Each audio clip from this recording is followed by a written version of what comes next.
महाराज सुरेंद्र सिंह का बेटा राजकुमार आर्यन न केवल अपने राज्य का उत्तराधिकारी था, बल्कि अपनी बहादुरी और शिष्टता के लिए भी प्रसिद्ध था। एक दिन महल में उसके लिए शादी का प्रस्ताव आया। सभी बड़े राज्यों के राजा अपनी राजकुमारियों के नाम भेज रहे थे, लेकिन आर्यन का दिल शादी के लिए तैयार नहीं था। वह अपने जीवन साथी में केवल सौंदर्य ही नहीं, बल्कि सच्चाई, साहस और समझदारी देखना चाहता था। महल से कुछ मील की दूरी पर एक गांव में काव्या नाम की लड़की रहती थी। वह बेहद साधारण थी, लेकिन उसका दिल सोने जैसा था। वह गरीबों की मदद करती, जानवरों का ख्याल रखती और अपनी बुद्धिमानी से गांव के हर मुश्किल काम में हाथ बटाती। एक दिन जब काव्या जंगल में लकड़ी इकट्ठा करने गई, तभी कुछ डाकुओं ने उसे घेर लिया। उसी समय राजकुमार आर्यन शिकार पर निकला था। उसने काव्या को बचाया, लेकिन उसकी सादगी और बहादुरी देखकर वह प्रभावित हुआ। राजकुमार आर्यन ने फैसला किया कि वह अपनी रानी का चुनाव महल से बाहर जाकर करेगा।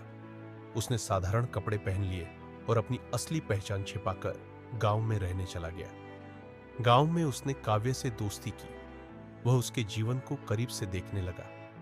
काव्या का हंसमुख स्वभाव, उसकी मेहनत और दूसरों के प्रति उसकी निस्वार्थता ने आर्यन के दिल को जीत लिया। कुछ समय बाद काव्या को आर्यन की असली पहचान पता चली। वह खुद को राजकुमार के योग्य नहीं मानती थी। दूसरी ओर जब महल में यह खबर फैली कि राजकुमार एक साधारण लड़की से शादी करना चाहता है, तो मंत्रियों और महलवासियों ने इसका विरोध किया।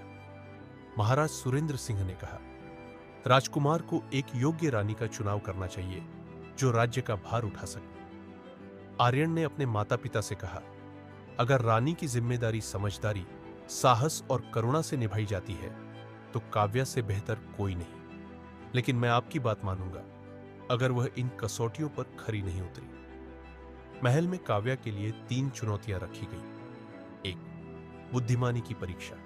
उसे राज्य की एक जटिल समस्या का हल निकालना था।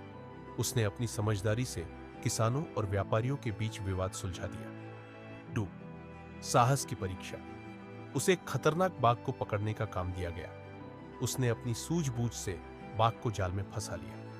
3, करुणा की परीक्षा। एक वृद्ध महिला को झूठे आरोप में सजा दी जा रही थी। काव्या ने सच्चाई सामने लाकर उसे निर्दोष साबित किया।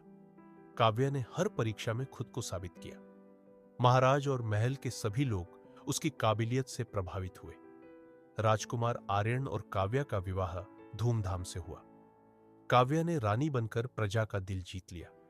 उसने सिखाया कि राजकुमार या रानी का दर्जा केवल जन्म से नहीं, बल्कि कर्म और गुणों से तय होता है। सीख, सच्चा प्यार और नेतृत्व दोनों गुणों से पहचाना जाता है, पदवी से नहीं।